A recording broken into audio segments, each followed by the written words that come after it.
My own daughter humiliated me, right there in the living room, because of her husband's mother, in the very house I'd given her. They thought my inheritance was already theirs, but they had no idea the notary held a secret that day.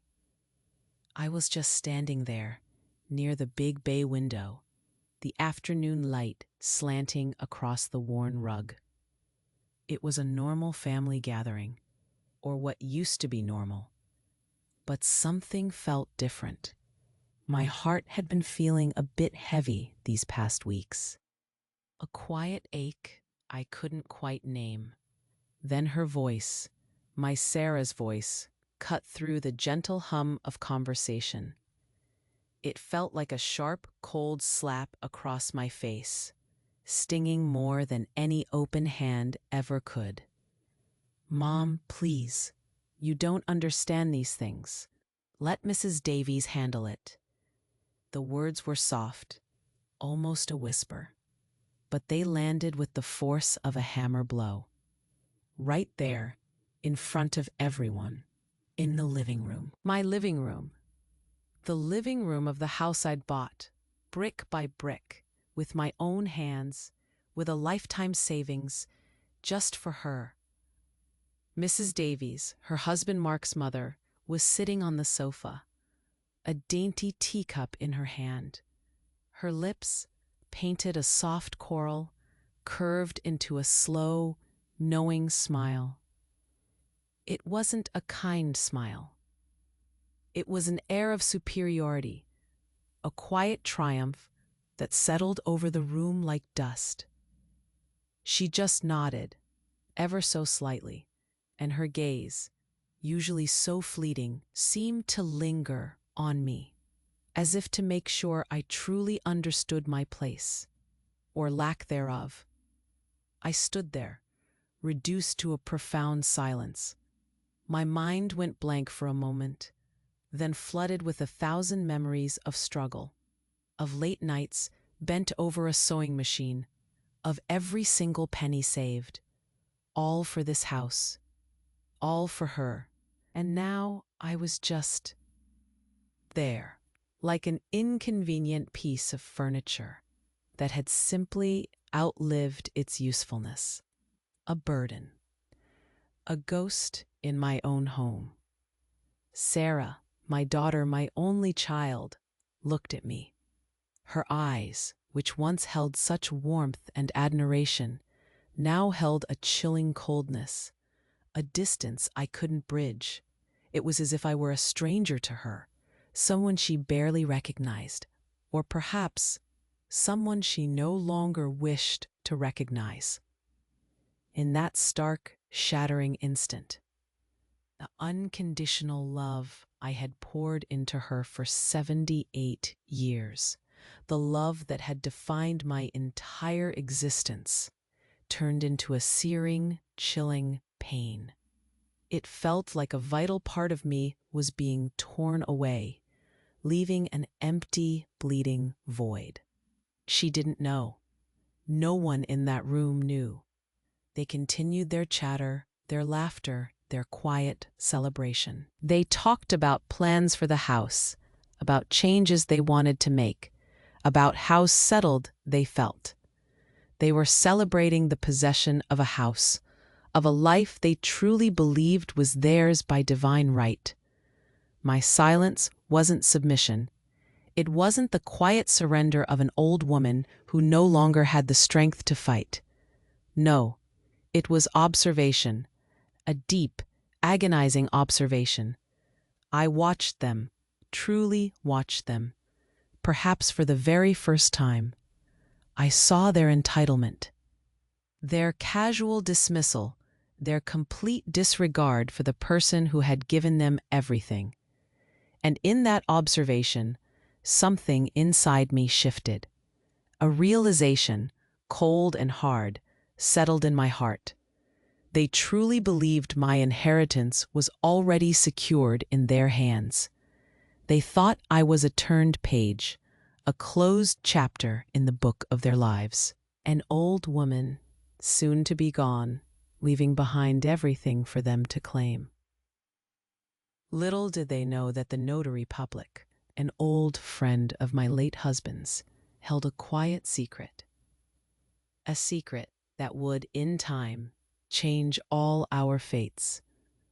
They thought this humiliation was my end. They thought they had won.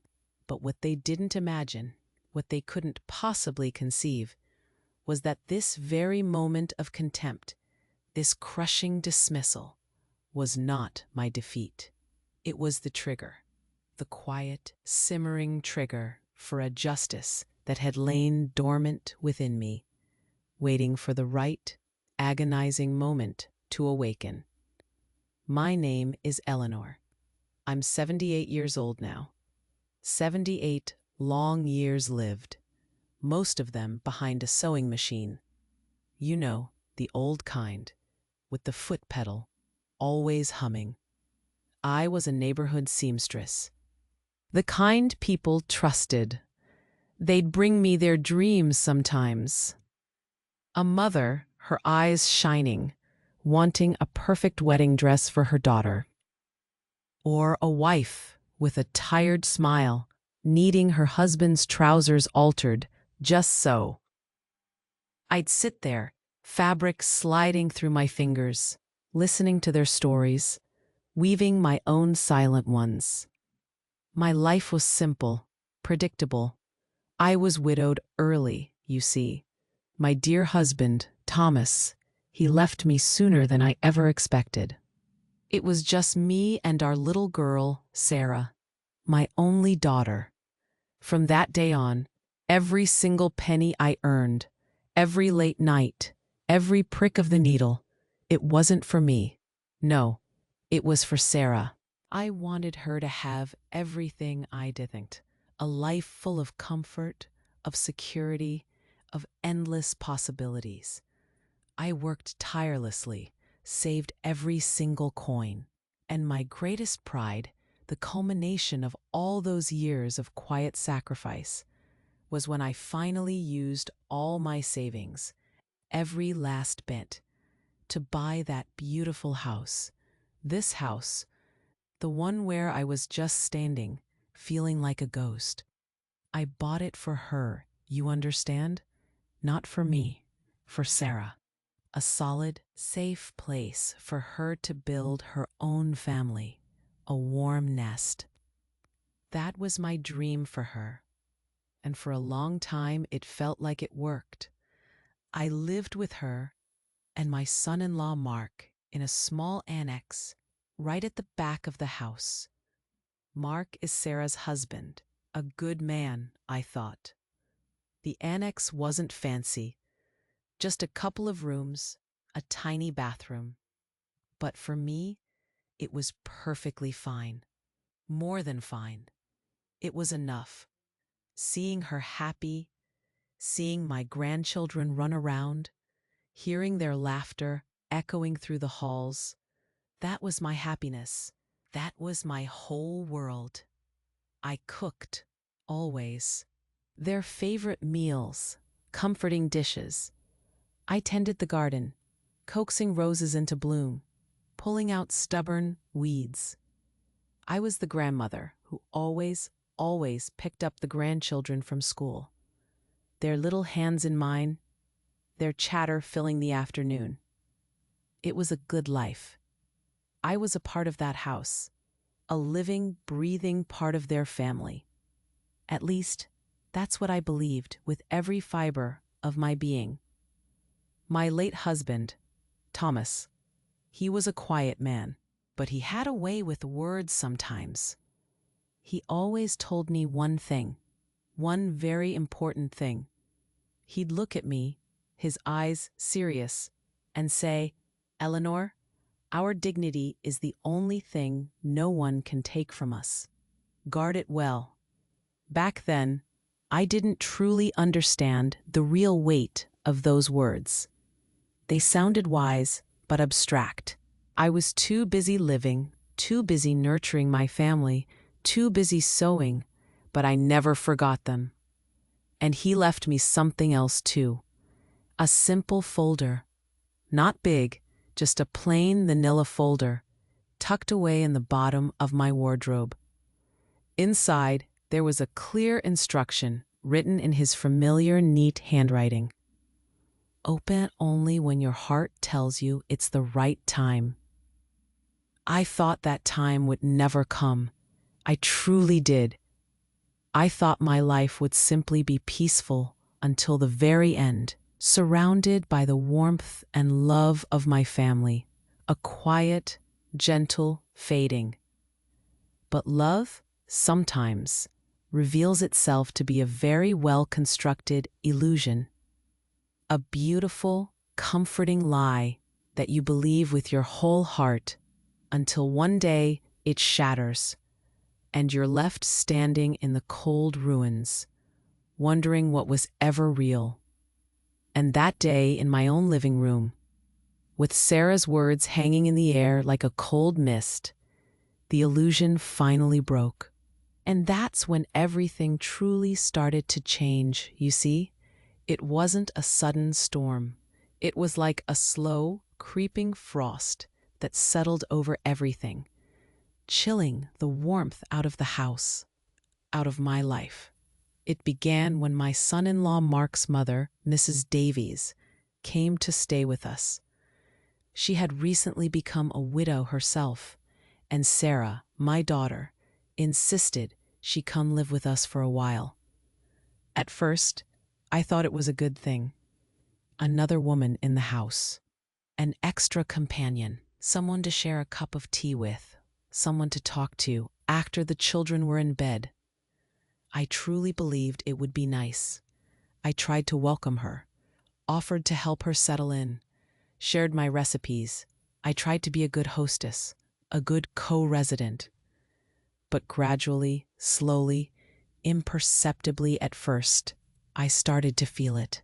A shift, a subtle, uncomfortable feeling that my presence was becoming a nuisance.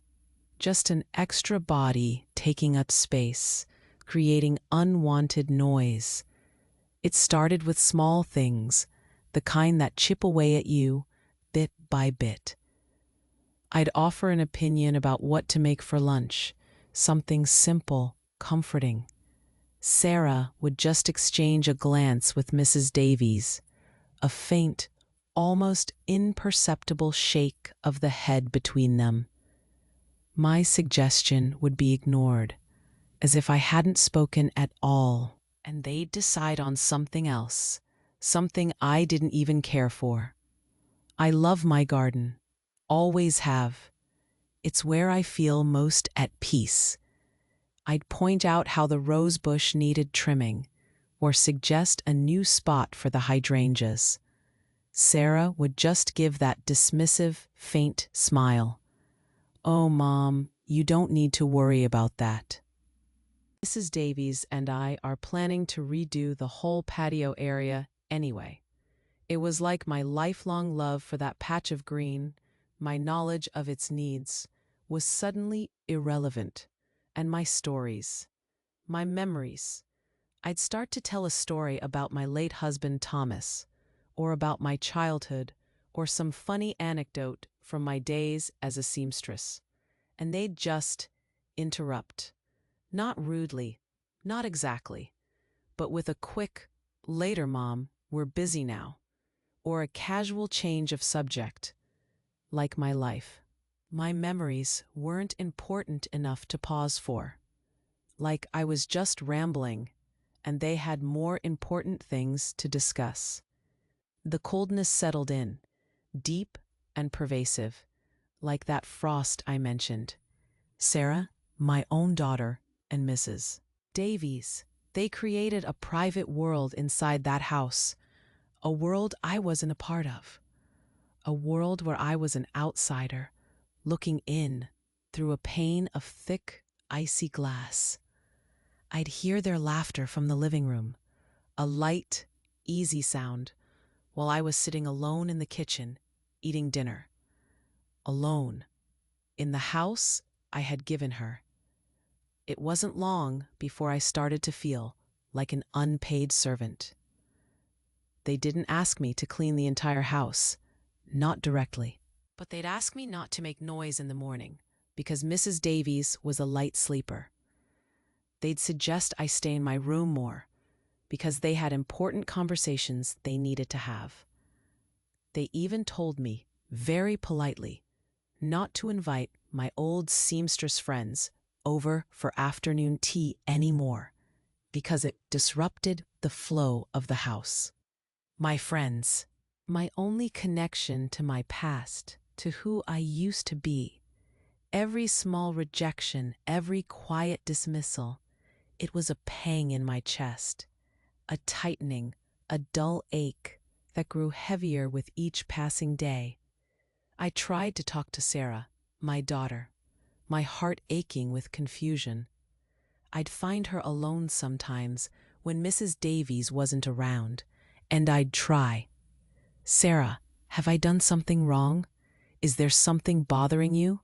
Because I feel distant." And she would always evade, always. She'd wave her hand, dismissive. "Oh, Mom, you're imagining things. You're just getting a little too sensitive with age, that's all." She'd say it with a practiced smile, a smile that didn't reach her eyes. It was a brick wall, a polite, impenetrable brick wall. I felt invisible inside my own home, the home I had poured my life savings into, the home I gave her. I walked through the rooms, through the halls, and felt like a ghost, unseen, unheard, a quiet echo of a person who used to matter. And then the subtle contempt began to give way to something sharper, something more obvious, a humiliation so public, so devastating, that I knew I would never ever forget it. The day that truly sealed my fate in that house, that etched the lines of betrayal deeper into my heart, was a Sunday. Oh, I remember it vividly. Sundays were always special, full of laughter and the aroma of home-cooked meals. This particular Sunday, the family was gathered for lunch. Mark was there, and of course Mrs. Davies, and my Sarah.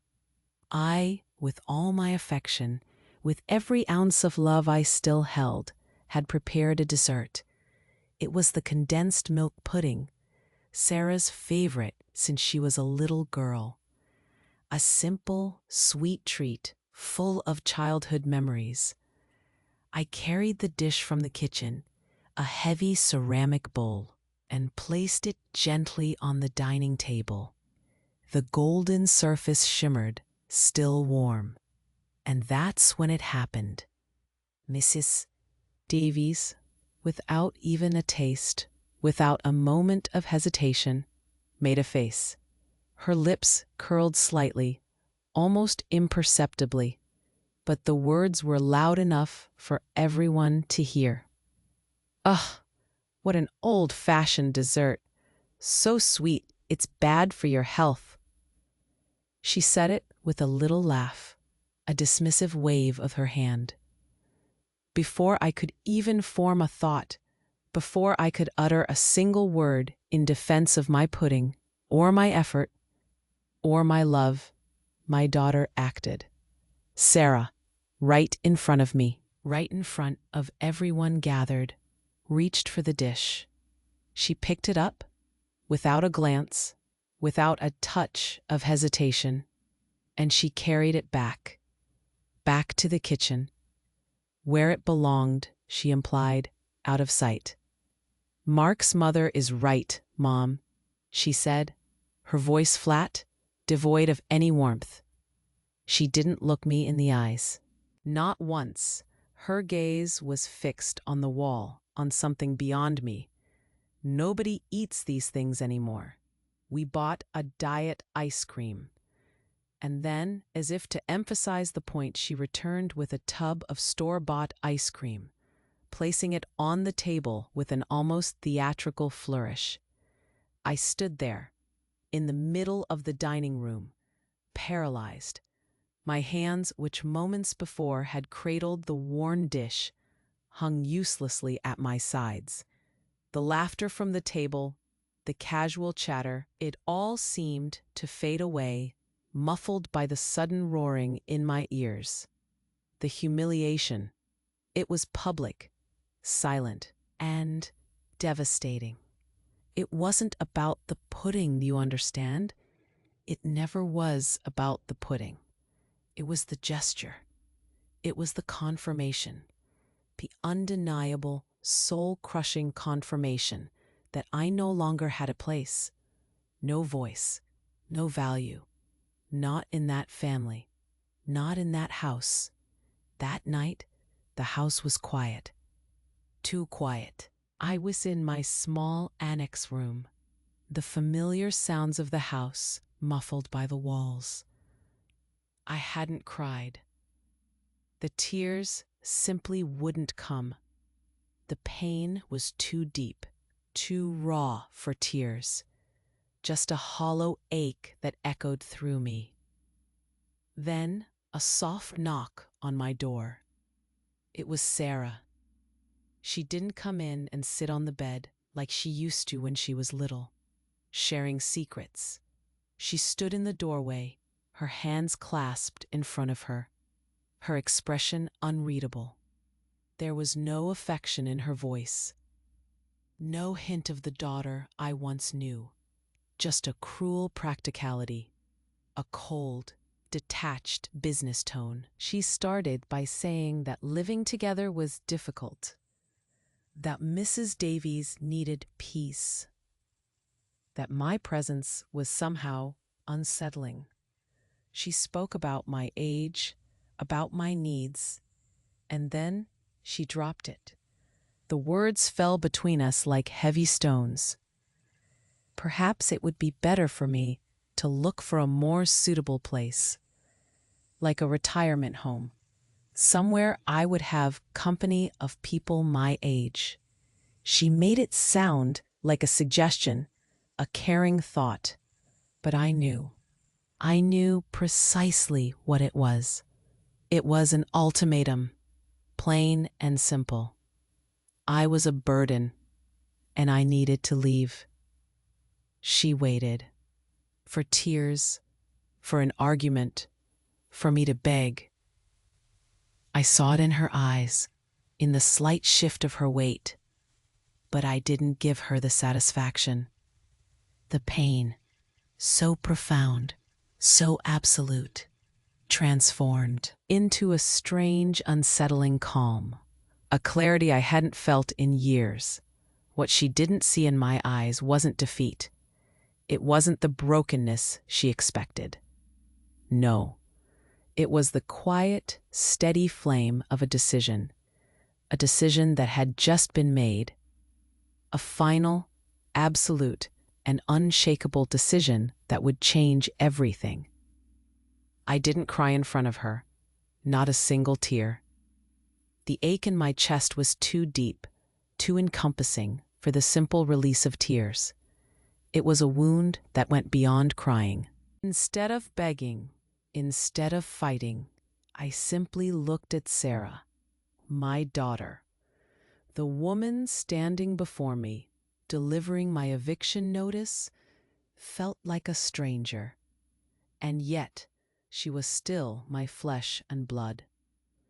I looked at her, and with a voice that surprised even myself, a voice steady and clear, I said, "You're right, my daughter. It's time for me to have my own place." The surprise on her face was clear. It was a flicker, quick and undeniable. She had expected resistance, drama, a scene. Perhaps she hadn't expected acceptance. My quiet agreement disarmed her completely. She paused, as if unsure how to proceed, then simply nodded, a tight, thin line for her mouth, and left my room. The click of the door closing echoed in the silence. That night, I didn't sleep. Not a wink. Sleep felt impossible. a betrayal of the moment. Instead of lamenting, instead of replaying the hurtful words and gestures, my mind was sharp, clear. My husband's words, Thomas's words, came back to me, not as an echo, but as a living presence in the quiet of the room. Eleanor, our dignity is the only thing no one can take from us. Guard it well. And then my gaze fell to the old, battered wardrobe in the corner. The folder. The one he'd left me tucked away at the bottom, with the instruction, open only when your heart tells you it's the right time. The time had come. Oh, how brutally, how undeniably the time had come. My hands, usually so steady from years of precise sewing, trembled slightly as I reached for it. The simple manila folder. It felt heavy, filled with untold stories. I opened it, slowly. Inside, along with the original deed to this very house, the one I thought I'd given away, there was another document, a life estate agreement in my name. My eyes scanned the legal terms, the formal language, but the meaning was crystal clear. The house would be mine, my home, until my last day on this earth. I hadn't given the house to her.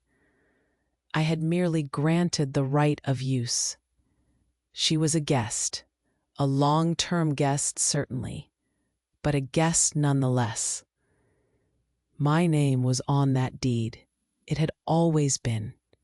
And there was also a letter from my husband, Thomas. His familiar handwriting, a little faded now, filled the page.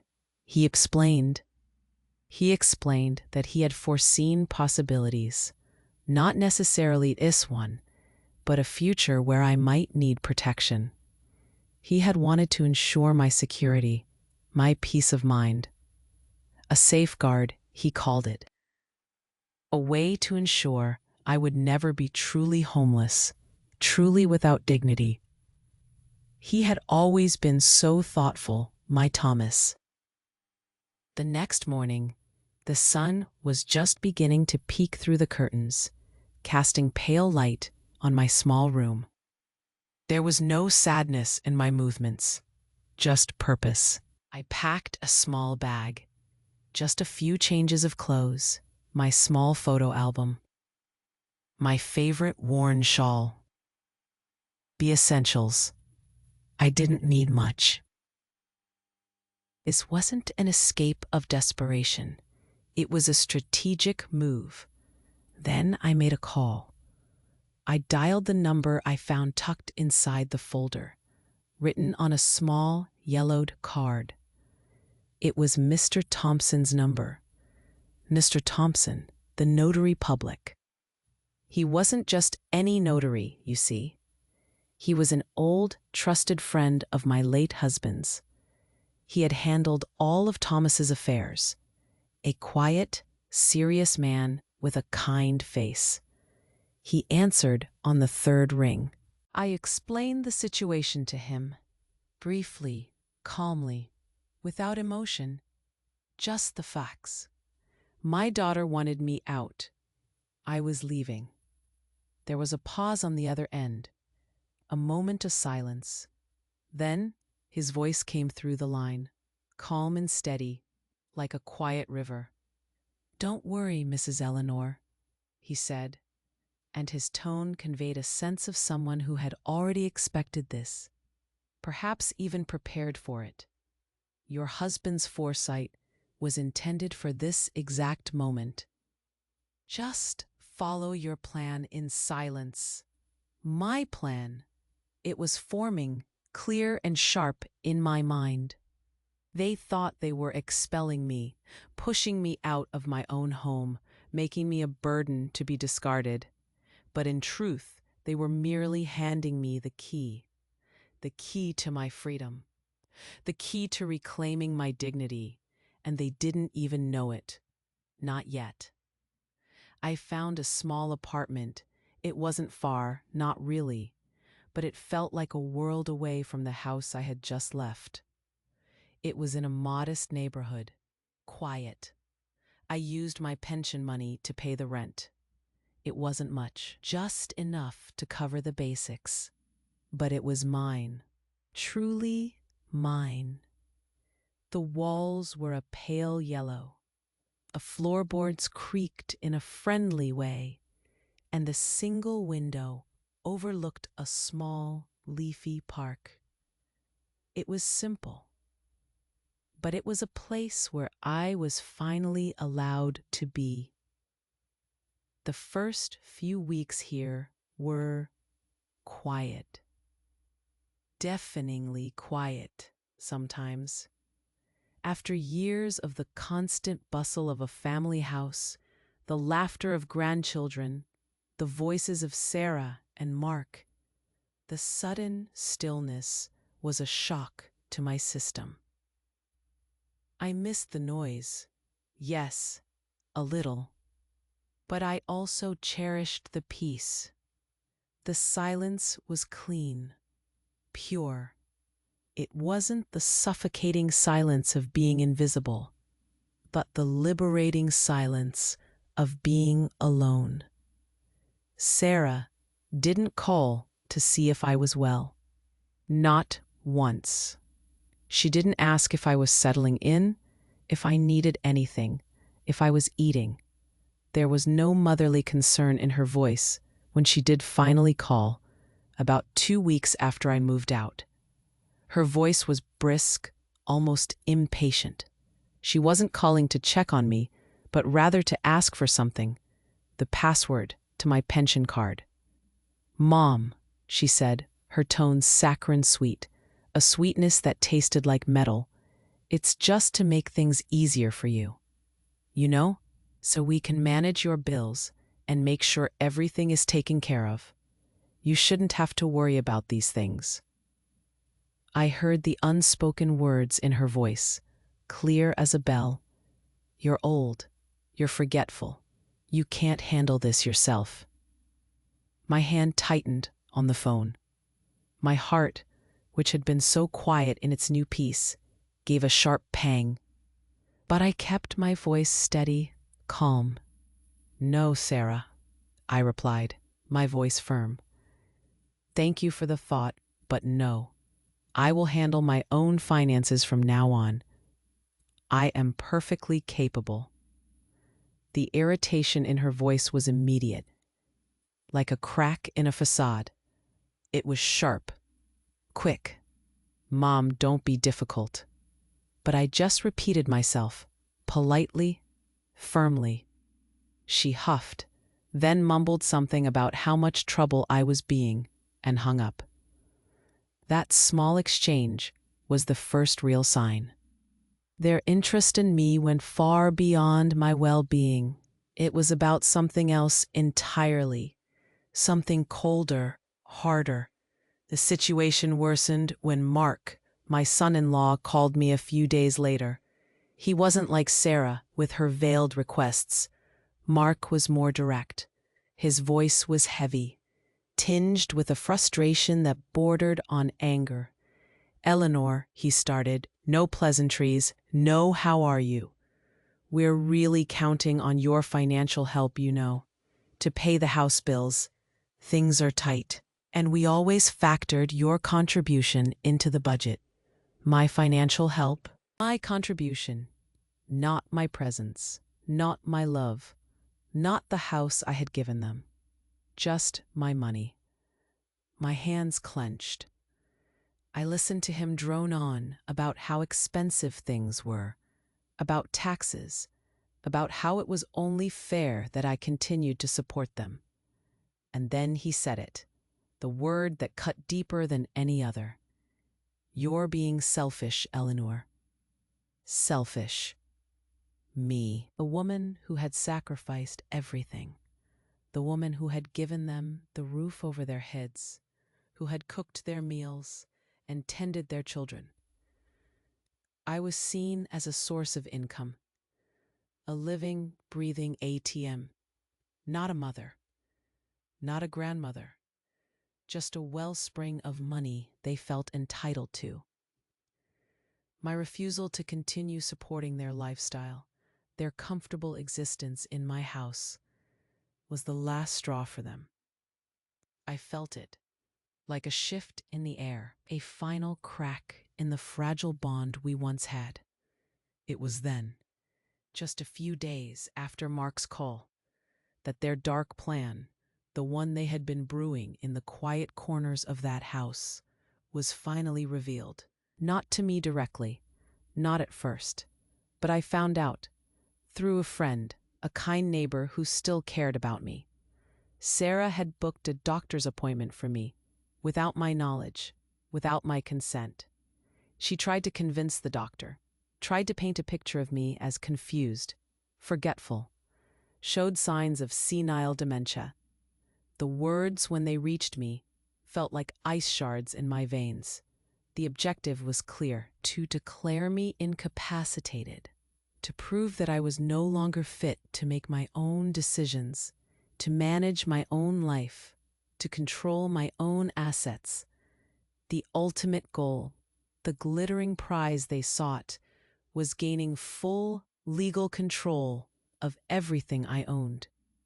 And that included the house they thought was already theirs. The betrayal now had a name, a cold, legal term: guardianship. They wanted to strip me of my mind, of my autonomy, so they could strip me of my last penny, so they could take what they believed was theirs, by force if necessary. It was a calculated, cruel plan. They didn't know. As they moved, silent and confident in their scheme, with every step they took, with every lie they whispered, they were getting closer, closer to falling into the trap. The quiet, carefully laid trap they themselves had set, brick by arrogant brick. And I was just waiting, listening, watching, the calm before the storm. And I was just waiting, listening, watching, the calm before the storm. That storm, the one I knew was brewing, came the day I arranged that family meeting. With Mr. Thompson's calm and steady help, we set it up. At the house, the very house from which I had been so casually expelled. It felt like walking back into a memory, but this time I wasn't a ghost. I was present. Sarah, Mark, and Mrs. Davies arrived. They came with an air of triumph, a quiet confidence that radiated from them like heat from a stove. Sarah carried a thick folder under her arm, the papers for my incapacitation, no doubt. They truly believed this would be the final meeting. My surrender. My quiet, old woman's surrender to their will, to their desires. They thought they had won. We sat in the same living room, the very same room where I had been humiliated, where Sarah's cold words had slapped me across the face. The familiar patterns of the rug, the sunlight streaming through the big bay window, it all felt different now. Charged, I sat quietly on the armchair I had always used while they took their places on the sofa, a united front. I let them speak. It was important for me to hear them, to truly understand the depth of their belief in their own righteousness. Sarah started, her voice soft, almost trembling. It was the kind of voice one uses at a funeral, full of feigned sorrow, crocodile tears, my Thomas used to call them. They glistened in her eyes, but never quite fell. She spoke about my fragility, about my fading memory. She talked about the need to take care of what was mine, for my own good, of course. She painted a picture of a frail old woman, lost and confused, needing to be guided, needing her children to step in and save her from herself. Mark nodded solemnly beside her, his face grim but unyielding. Mrs. Davies just sat there, a slight, knowing smile on her lips, watching me, waiting for me to break. When Sarah finally finished her practiced monologue, her voice trailing off into a sigh, the room fell silent. It was a heavy, expectant silence. They looked at me, waiting for my reaction. For my tears, my protest, my acceptance of their manufactured reality. I didn't say a word. I simply turned my head, slowly, and looked at Mr. Thompson. He was sitting in a smaller chair beside me, quiet and unassuming. He met my gaze, a flicker of something reassuring in his eyes. Then, with all the calmness in the world, a deliberate slowness that drew out every second, he reached down. He opened his leather briefcase, the soft click echoing in the stillness. He took out a document, a single, crisp, official-looking paper. He placed it on the coffee table between us, directly in front of Sarah. His voice was quiet, but it filled the room, each word perfectly clear. "This," he said, his hand resting gently on the document, "is the original deed to the property, registered in Eleanor's name." He paused, letting the words sink in. The air in the room seemed to thicken. "And this," he continued, taking out another paper, "is a life estate agreement. The house never stopped belonging to her. You, Sarah, were merely a guest with permission to reside." The silence that followed was heavy, dense, like a physical weight pressing down on us all. I watched their faces.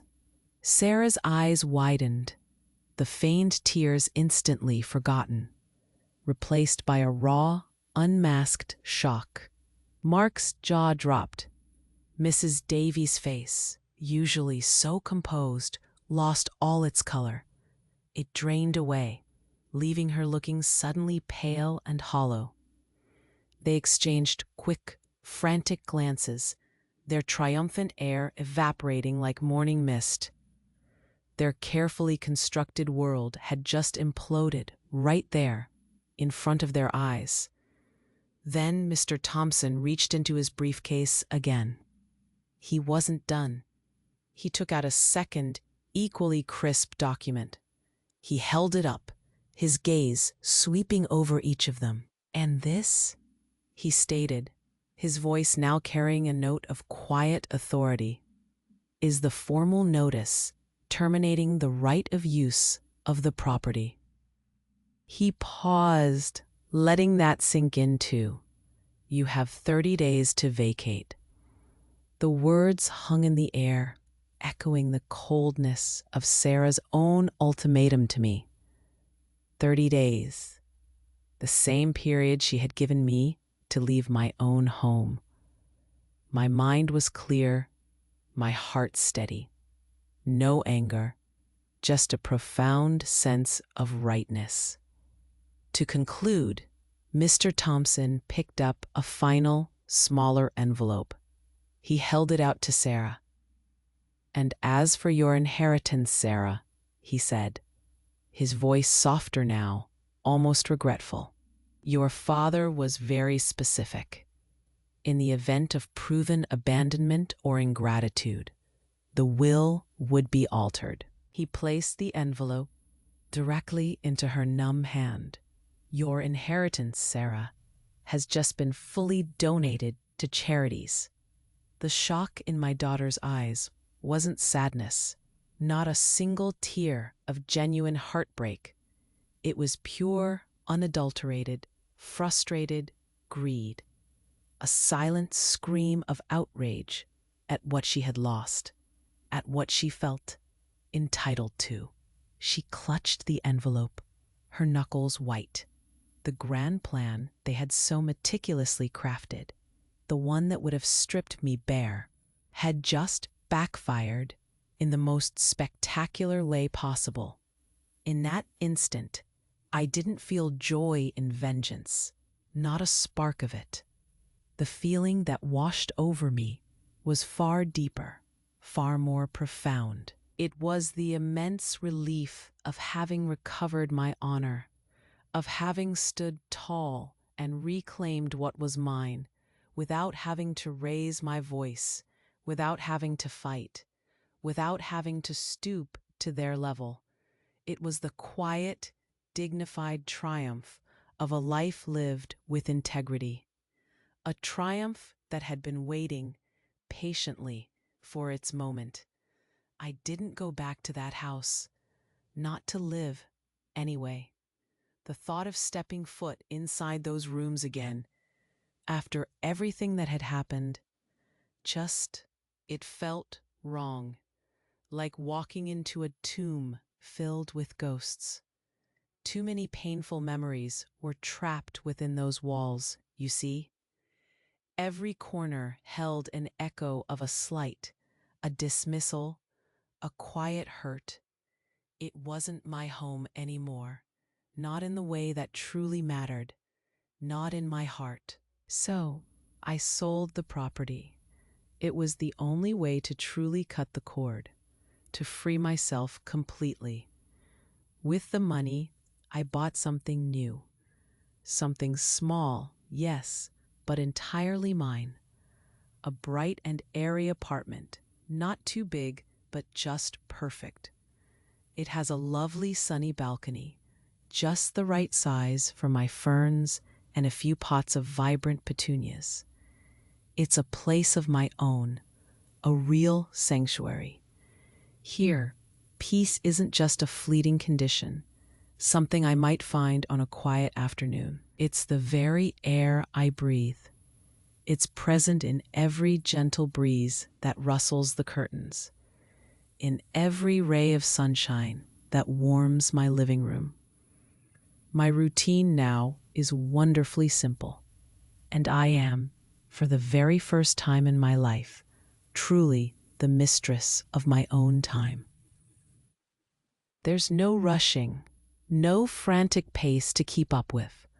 I wake up without haste whenever my eyes naturally decide to open.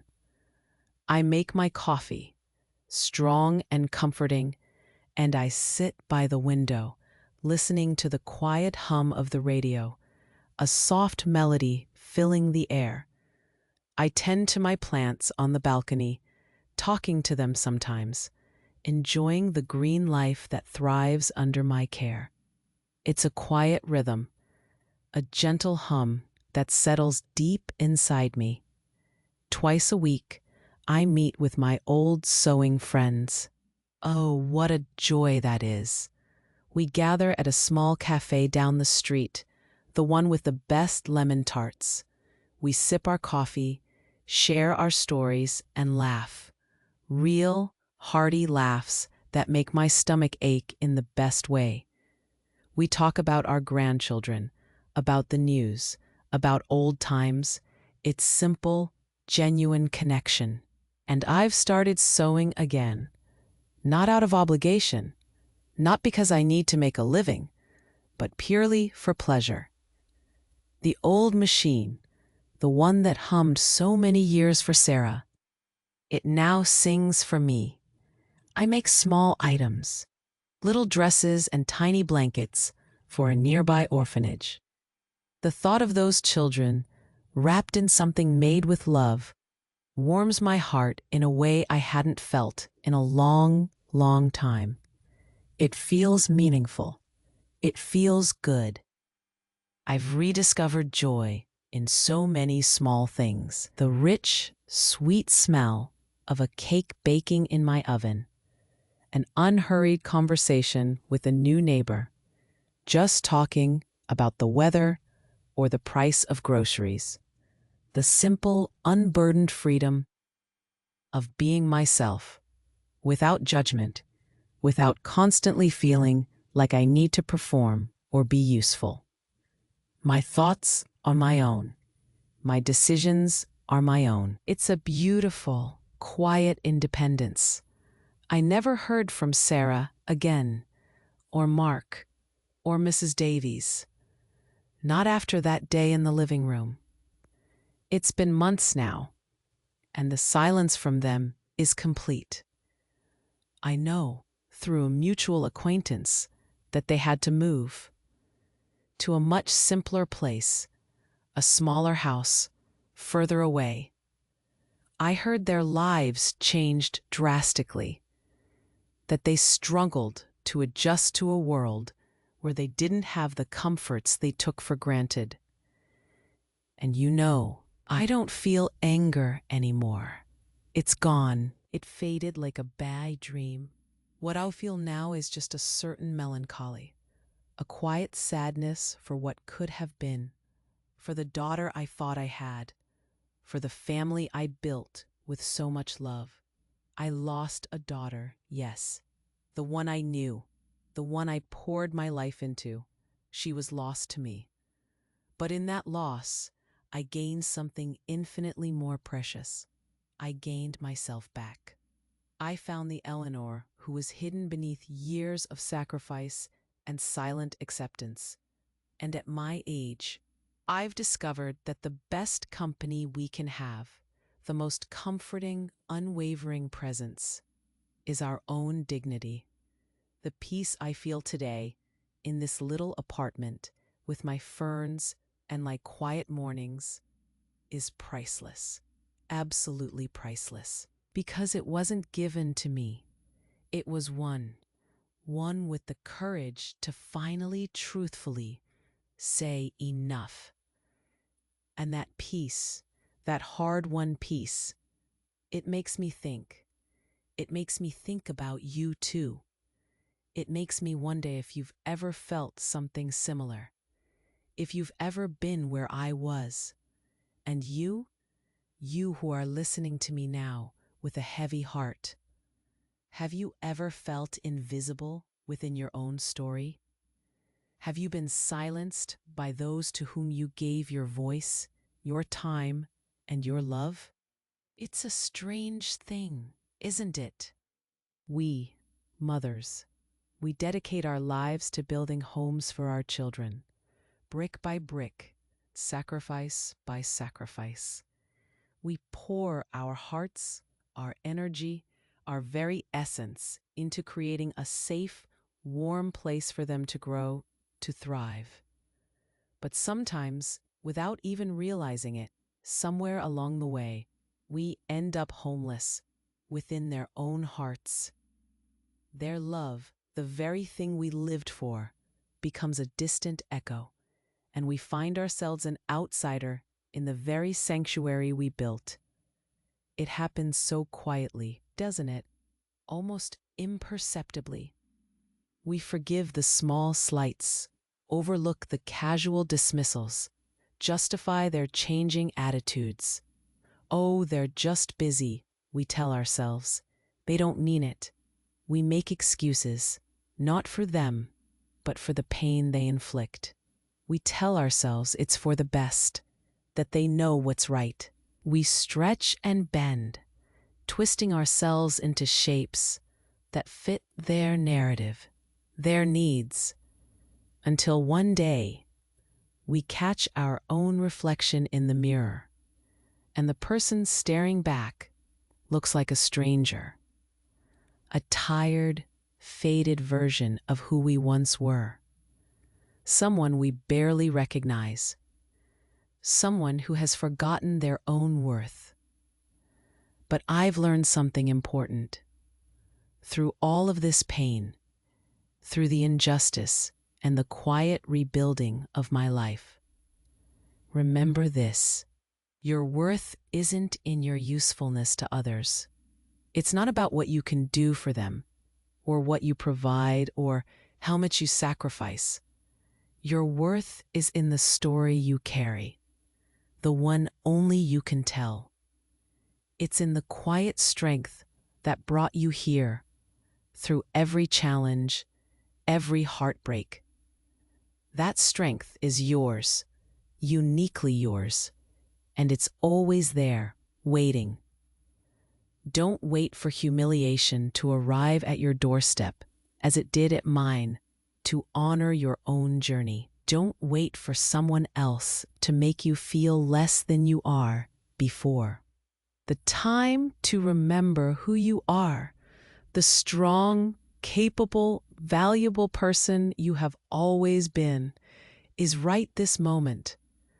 The greatest inheritance you can leave, you see, is not material. It's not a house or money or possessions. No. The greatest inheritance is the example you set. The example that no one, absolutely no one, has the right to erase who you are, to silence your voice, to diminish your spirit.